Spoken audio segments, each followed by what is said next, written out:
नमस्कार बच्चों, स्वागत है आपका अपने YouTube चैनल हरियाणा सेंट्रल पर। सुप्रभात सभी को। कल रात से लगातार बच्चों के फोन आ रहे हैं, उठा नहीं पाए रात को, तो मैंने सोचा मेरा निकी बिगन हो गया।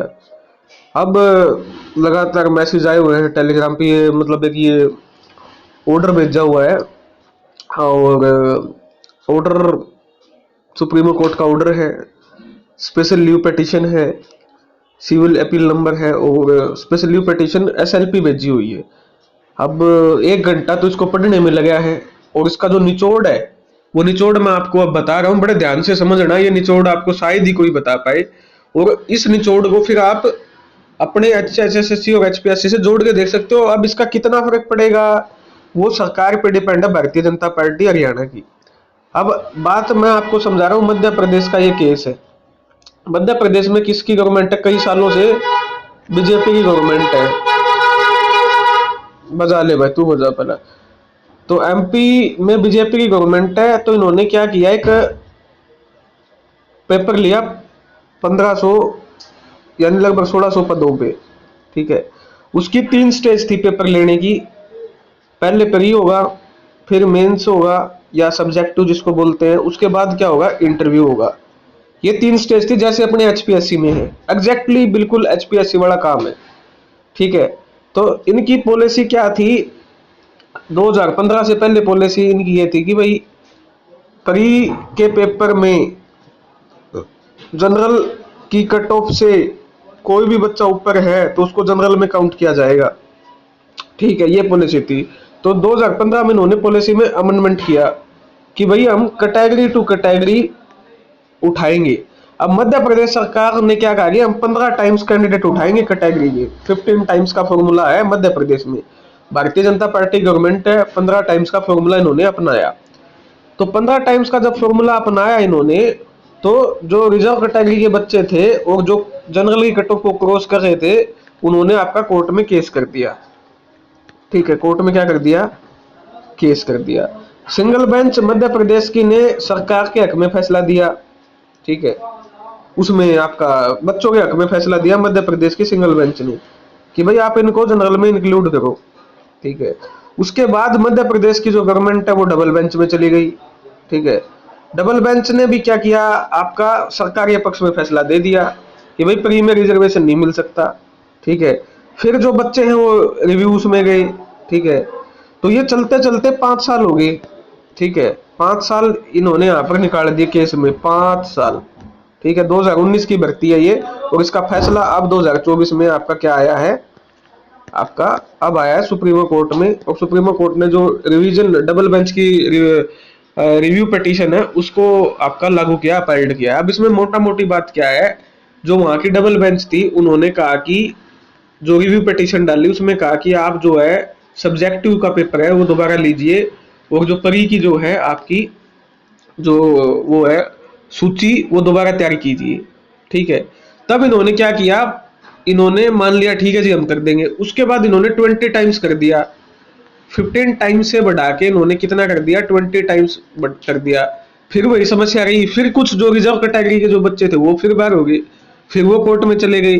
यानी इन्होंने जो पेपर है सब्जेक्टिव का वो दोबारा कंडक्ट करवाया कोर्ट के कहने से। ठीक है, उसके बाद इन्होंने 20 टाइम्स कर दिया, भाई हम 20 टाइम्स बुलाएंगे। उसके बावजूद भी क्या रहा, 20 टाइम्स में भी गड़बड़ रही कि कुछ रिजर्व कैटेगरी के बच्चे जनरल में जा रहे थे वो इन्होंने फिर इंक्लूड नहीं किए, फिर केस हुआ। उसके बाद कोर्ट ने बोला कि भाई आप है ना इनका पेपर लीजिए, जो रिजर्व कैटेगरी के जो बच्चे आ रहे हैं, और उनका नॉर्मलाइजेशन अपनाइए। तब उन्होंने दोबारा से फिर आपका फॉर्मूला लगाया, तो जनरल कैटेगरी के जो बच्चे बाहर हो गए थे, अब रिजर्व कैटेगरी के जो बच्चे आएंगे तो जो जनरल कैटेगरी के एक्स्ट्रा बच्चे थे वो बाहर होंगे। अब वो जनरल कैटेगरी के एक्स्ट्रा बच्चे आपके कोर्ट पहुंच गए। कोर्ट ने कहा कि भाई गड़बड़ तो इनके साथ भी नहीं हो सकती, अब इन बच्चों की क्या गलती है, तो आप इनको भी एग्जाम में बैठाइए। तो फिर बच्चे ज्यादा हो गए, जनरल वाले को भी बाहर नहीं कर सकते। अब कोर्ट ने कहा आप इनको भी बैठाइए। फिर इन्होंने एक और पेपर लिया, फिर उनमें पेपर लेके इन्होंने जो एक्स्ट्रा बच्चे थे उनका एक पेपर लिया, नॉर्मलाइजेशन कर दिया। अब नॉर्मलाइजेशन कर दिया, वो इन्होंने प्री में कर दिया नॉर्मलाइजेशन। अब वहां भी गड़बड़ होगी, प्री प्री वाला नॉर्मलाइजेशन कैसे काम आएगा? तो ये सारा गुजड़ मुचड़ सौदा हो गया। आप भी इसको पढ़ सकते हो, ठीक है, 2019 का केस है, बहुत सारी इसमें जजमेंट है, बहुत सारी हियरिंग है, 22 पेज का, 1 घंटा लगेगा अगर मैं इसमें वीडियो बनाने लग जाऊं। अब मोटा मोटी कोर्ट ने क्या कहा है वो मैं आपके मोटा मोटी बता देता हूं। कोर्ट ने कहा है कि भाई प्री में रिजर्वेशन मिलेगा। ठीक है, मोटा मोटी कोर्ट ने ये कहा है प्री में रिजर्वेशन बनेगा। सबसे पहले आपकी लिस्ट तैयार होगी अनरिजर्व्ड कैटेगरी की। ठीक है, उसमें आपके आएंगे जो अनरिजर्व कैटेगरी की है, कट ऑफ लगाओगे, उसके बाद देखोगे कि उस कट ऑफ को रिजर्व कैटेगरी के कितने बच्चे क्रॉस कर रहे हैं। यहाँ कंडीशन एक है, उन बच्चों ने बेनिफिट ना उठाया हो आपका रिजर्व कैटेगरी का, वही बच्चे इसमें क्या होंगे, इंक्लूड होंगे। बेनिफिट आपको पता है, एज रिलैक्सेशन, अटर्म पटर्म सटर्म, फीस को छोड़ के, फीस को छोड़ के कोई भी बेनिफिट आपको कैटेगरी का नहीं उठाया हो तो उनको अनरिजर्व कैटेगरी में डाला जाएगा। ये लिस्ट होगी। फिर बाकी जो है वो लिस्ट तैयार होंगी बीसीए, बीसीबी, एससी या एसटी है तो उनकी। फिर एक कॉमन लिस्ट बनेगी रोल नंबर वाइज। ये आपका सुप्रीम कोर्ट ने फैसला दिया। यहाँ अनरिजर्व में वही बच्चा जाएगा जिसने बेनिफिट नहीं उठाया है रिलैक्सेशन का या और भी जो बेनिफिट होते हैं, फीस को छोड़ के। फीस वाला जो बेनिफिट है वो आपका काउंट नहीं होगा, यानी जिसने फीस का बेनिफिट उठाया है वो अनरिजर्व कैटेगरी में जा सकता है। अब ये फैसला दिया है आपकी सुप्रीम कोर्ट के इन जजेस ने एसएलपी में, और इस फैसले का, यह सारा पढ़ लिया मैंने पूरा निचोड़। ठीक है, इस फैसले का अब एचएसएससी पे और एचपीएससी पे क्या फर्क पड़ेगा वो देख लो। अब ये तो फंस गई, एचपीएससी तो पूर्ण रूप से फंस चुकी है। एचपीएससी में भी यही है, प्री होता है, उसके बाद मेंस होता है जो सब्जेक्टिव होता है, उसके बाद इंटरव्यू होता है। ठीक है, समझा रहा था आपको। अब इस फैसले को आप यहाँ इससे जोड़ के देखिए क्या फर्क पड़ेगा इन दोनों पे, वो मैं आपको समझा देता हूँ। एचपीएससी में क्या है, आपका प्री होता है, प्री के बाद मेंस होता है जो कि सब्जेक्टिव नेचर का है, और सब्जेक्टिव नेचर के बाद आपका इंटरव्यू होता है। अब यहाँ सबसे बड़ी प्रॉब्लम आई है, क्योंकि यहाँ एक मैथ की लड़की है प्रमिला, उसने केस किया हुआ, हालांकि उसको अलाउ कर दिया है, पेटिशनर थी वो, तो उसको इसमें मेंस एग्जाम में बैठा लिया, लेकिन उसका पेपर क्लियर हुआ नहीं सब्जेक्टिव। अब उन्होंने शायद जनरलाइज कर दिया केस कि भाई सारी भर्तियों पे ऐसा है, तो इस यानी 4 टाइम्स पॉलिसी, रिजर्वेशन पॉलिसी को उन्होंने चैलेंज किया। नहीं तो इस जो गुड़िया है इसको बिठाया जा चुका है एग्जाम में, पेटिशनर इसको अलाउ किया जा चुका, लेकिन इसको फिर वही है, इसका एग्जाम भाई क्लियर हुआ नहीं या जो भी हो रहा है।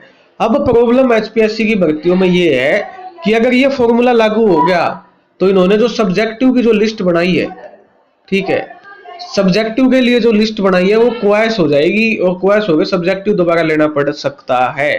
क्या एचपीएससी सब्जेक्टिव दोबारा लेगी? क्योंकि इसके लिए मैं कह रहा हूं ये पॉसिबल नहीं है इस समय पे, क्योंकि देखिए आपकी एक तो हर सब्जेक्ट की एडवर्टाइजमेंट एचपीएससी ने थोड़ा खोपड़ा घुमाया हुआ है, तो एडवर्टाइजमेंट एचपीएससी ने अलग निकाली हुई है, नंबर 1 बात। नंबर 2 बात, सब्जेक्टिव हो चुका है सभी सब्जेक्टों का, एक भी ऐसा सब्जेक्ट नहीं है कंप्यूटर को छोड़ के शायद कि जिसका सब्जेक्टिव है, सभी सब्जेक्ट का इंटरव्यू हो चुका है, सभी सब्जेक्ट का टोटली, यानी 4600 पदों पे कंप्यूटर साइंस के हटा दे तो लगभग 4500 पदों पे इंटरव्यू कंप्लीट हो चुका है, फाइनल रिजल्ट आ चुका है, फाइनल मेरिट लिस्ट आ चुकी है। क्या इस स्टेप से एचपीएससी पीछे हटेगी? अब ये तो केस सिर्फ मैथ पे है। अब वही बात है, ना किसी ने इंग्लिश पे केस किया, ना किसी ने और सब्जेक्ट फिजिक्स केमिस्ट्री पे केस किया। अब वो बच्चे केस नहीं करेंगे तो उनकी, कोई बच्चा आके अगर केस नहीं करेगा तो उनकी भर्तियां सेफ है। अगर किसी ने केस किया, कोई बच्चा ऐसा है जिसके प्रीलिम्स एग्जाम में जनरल कैटेगरी की कट ऑफ से ऊपर नंबर हैं और उसका सब्जेक्टिव में नाम नहीं आया और उसने इस केस की रेफरेंस लगा दी, तो उस व्यक्ति का सब्जेक्टिव एग्जाम दोबारा होगा। ठीक है, अगर सब्जेक्टिव एग्जाम दोबारा नहीं हुआ तो उस बच्चे का जो आपकी लगाएगा उसका एग्जाम अलग से लिया जा सकता है। ठीक है, मोस्ट प्रोबेबली चांसेस है जिनका एग्जाम, जिनका इंटरव्यू हो चुका है उस व्यक्ति पे कोई फर्क नहीं पड़ने वाला। जो बच्चे अब नए केस करेंगे या पेटिशनर बनेंगे उनका सब्जेक्टिव एग्जाम ले लिया जाएगा। ठीक है, अगर कोई बच्चा सब्जेक्टिव एग्जाम क्वालिफाई करता है तो फिर आगे की वही है कि फिर अलग से पोस्ट क्रिएट करनी पड़ेगी या जिस कैटेगरी में वो जा रहा है। लेकिन बच्चे क्या, अब बच्चे कोर्ट में जाएंगे ये देखने वाली बात है। अगर बच्चे कोर्ट में नहीं जाते हैं, वो वैसे भी किसके पास टाइम है, कौन ही कोर्ट में जाएगा, प्रीलिम्स हुए 4 महीने का समय हो चुका है। अगर यह फैसला लागू खुद एचपीएससी करती है तो फिर सारे सब्जेक्टों के जिनके प्री हुआ है उसके बाद जिन्हें सब्जेक्टिव है, सब्जेक्टिव एग्जाम दोबारा होंगी। लेकिन जहां तक मैंने 4-5 सब्जेक्टों की लिस्ट पढ़ी है, मुझे नहीं लगता कि किसी का भी सब्जेक्टिव एग्जाम दोबारा होगा, क्योंकि सभी के फाइनल जो मेरिट लिस्ट है वो आ चुकी है। डिपार्टमेंट ऑफ सेकेंडरी एजुकेशन ने आपकी क्या है, डीबी की जा चुकी है। ठीक है, अब मुझे नहीं लगता कि एचपीएससी की भर्तियों पे कोई खतरा है, एक्सेप्ट जिसपे आपका केस किया हुआ है। ठीक है, इस फैसले के बाद अगर कोई केस करता है उस पर सुनवाई हो सकती है, उस पर अब कोर्ट क्या डिसीजन देगा वो देखने वाली बात है। एचपीएससी घसीटेगी सुप्रीम कोर्ट तक। तो जो बच्चे आपके किसी भी सब्जेक्ट का हो एचपीएससी में, चाहे वो मैथ का तो कह ही नहीं सकते क्योंकि उस पर तो केस ही चल गया है, फिजिक्स, केमिस्ट्री, बायो और हिंदी, हिस्ट्री, ठीक है, इंग्लिश, कॉमर्स, इनके बच्चों को टेंशन लेने की जरूरत नहीं है, क्योंकि इन किसी भी भर्ती पे कोर्ट केस नहीं किया हुआ किसी बच्चे ने। और अब कोर्ट केस करेगा तो उसका मानना जाएगा, हाई कोर्ट में नहीं माना जाएगा, वो बहुत आगे की बात है। तो आपको चिंता करने की कोई जरूरत नहीं है, आपकी ज्वाइनिंग होगी जब तक इन भर्तियों पे आपका रिजर्वेशन पॉलिसी इन भर्तियों की चैलेंज नहीं हो जाती। हालांकि ठीक है, मानता हूं मैं कि भाई एचपीएससी आपकी जो पीजीटी की है वो एक ही रिजर्वेशन पॉलिसी लागू होगी, क्योंकि सब्जेक्ट तो एक ही है ना, टीचिंग है। लेकिन फिर भी जहां तक मैंने बात की अभी तक इन भर्तियों पे कोई खतरा नहीं है। Physics, history, Hindi, English, chemistry, biology और कॉमर्स, तो इनका फाइनल रिजल्ट आ चुका है, इनकी आपकी डीबी हो चुकी है, स्टेशन अलॉट होने इनके क्या है बाकी है। तो इनको चिंता, इकोनॉमिक्स भी है, इनको चिंता करने की कोई भी आवश्यकता नहीं है। हाँ, फैसला गंभीर है, मसला गंभीर है, मुद्दा है कि इनके बच्चे क्या कोर्ट में जाएंगे नहीं जाएंगे। अगर कोर्ट में जाते तो चिंता की बात है, अगर नहीं जाता है तो फिर आपकी ज्वाइनिंग होगी। अब आ जाओ, ये तो हो गया एचपीएससी की बात। ठीक है, एचपीएससी पे क्या फर्क पड़ा मैंने डिटेल में समझाया। अब आ जाओ एचएसएससी की बात। एचएसएससी में ये अगर पॉलिसी लागू कर दी इन्होंने, तो प्री में किस में आपका रिजर्वेशन देना पड़ेगा, किसको देना पड़ेगा, एससी को, बीसी ए को, ईडब्ल्यूएस को, बीसी बी को। इन कैटेगरियों के बच्चे जिनके जनरल की last cut off, generally last cut off मान के उदाहरण के तौर पे 56 लेके चलो, इसमें 65 कट ऑफ है, तो 65 कट ऑफ, 65 से ज्यादा नंबर जिन इन कैटेगरियों के बच्चे हैं उनको क्या करना पड़ेगा, जनरल की लिस्ट में डालना पड़ेगा, और फिर इनकी नई लिस्ट बनेगी। तो आपके जो एग्जाम है, अगर ये फैसला लागू हो गया तो आपके 56-57 एग्जाम दोनों कैंसिल हो जाएंगे। और कैंसिल होने में नुकसान किसको है, अब जनरल कैटेगरी को नुकसान है। अगर जनरल कैटेगरी की दोबारा लिस्ट बनती है तो वो 75-74 प्लस जाएगी, क्योंकि इनके टॉपर क्या आएंगे, सारे जनरल में आएंगे 65 से ऊपर, और कट ऑफ को 70 प्लस ले जाएंगे। तो ये बड़ा झटका हरियाणा स्टाफ सिलेक्शन कमीशन के जो जनरल के बच्चे हैं उनको बड़ा झटका लगने वाला है। और 4 गुना पे है, मध्य प्रदेश में तो 15 गुना पे थी भर्ती, उसके बाद उन्होंने 20 गुना कर दी कोर्ट के दबाव में आके। यहाँ तो 4 ही गुना अगर मनोहर लाल खट्टर रखते हैं तो जनरल कास्ट का सफाया, कोई भी बच्चा जनरल का पेपर में नहीं बैठ पाएगा मेंस में। इसलिए मैं बार बार इतने दिनों से कह रहा हूं सीईटी क्वालिफाई, सीईटी क्वालिफाई, कोई समझने को तैयार नहीं था। ठीक है, तो 56-57 का कैंसिल होने का सबसे बड़ा कारण तो ये पॉलिसी है। उसके बाद वहां 41 क्वेश्चन रिपीट हुए हैं, उसके अलावा 5 नंबर वाला केस है। तो 56-57 के कैंसिल होने के कई ग्राउंड है, जिनमें से एक ग्राउंड ये है, उसके अलावा 41 क्वेश्चन रिपीट है, उसके अलावा 5 नंबर है। अब मुद्दा यहां आता है कि जेई की जो भर्ती है, अगर ये फैसला लागू होता है तो जेई की भर्ती यहां पर लगभग एक तरह से आपकी सेफ है, क्योंकि जेई में 4 लिस्ट बनाई है। एक लिस्ट जिसपे 5 नंबर का कोई फर्क नहीं पड़ता, ठीक है, एक लिस्ट जो 5 नंबर लेके सिलेक्शन जोन में आ रहे हैं, ठीक है, एक लिस्ट जो आपकी प्रॉपर 4 टाइम्स है, जो यानी टोटल 4 लिस्टें बनाई है उन्होंने। अब जेई की 4 लिस्टें इसी फैसले को देख के बनाई गई है। तो जेई की भर्ती अब इस फैसले के आने बाद जेई की भर्ती बच सकती है आपकी। लेकिन जेई की भर्ती में जो केस है वो आपके कि भाई शॉर्ट लिस्टिंग पे केस है, पोर्टल चैलेंज को गलत है कि पोर्टल ने गलत बच्चे उठाए हैं और आपकी ओएमआर शीट गलत प्रिंट हुई थी, तो वो भ्रष्टाचार का, शॉर्ट लिस्टिंग का एक अलग मामला है। अगर रिजर्वेशन फॉर्मूले पे जेई की भर्ती को पूछोगे तो आज जेई की भर्ती आपकी बच सकती है 200% इस फैसले के बाद। पहले की नहीं, आज ये फैसला आया है, इस फैसले के बाद जेई की भर्ती बच सकती है। 56-57 आपका जा चुका है, 200% जा चुका है। लेकिन इसमें जाने में आपका जो सबसे बड़ा नुकसान है वो जनरल कैटेगरी को है, ठीक है, और जनरल कैटेगरी की कट ऑफ आपकी 74+ जाएगी अगर ये फॉर्मूला आपका लागू होता है 4 गुना में, ठीक है। और आपका ग्रुप वाइज ही रहेगा, ये भी कंफर्म है, ठीक है, पोस्ट वाइज नहीं होगा। 4 गुना ग्रुप वाइज में भी आपकी कट ऑफ 74+ जो हमने पूरा सुबह से लेके अभी तक एनालिसिस किया है, तो 74+ आपकी कट ऑफ जा सकती है अगर दोबारा से 4 गुना पे हुए। हाँ, 10 गुना कर दिया तो ये कट ऑफ आपकी लगभग मान के चलो 68 पे आ जाएगी।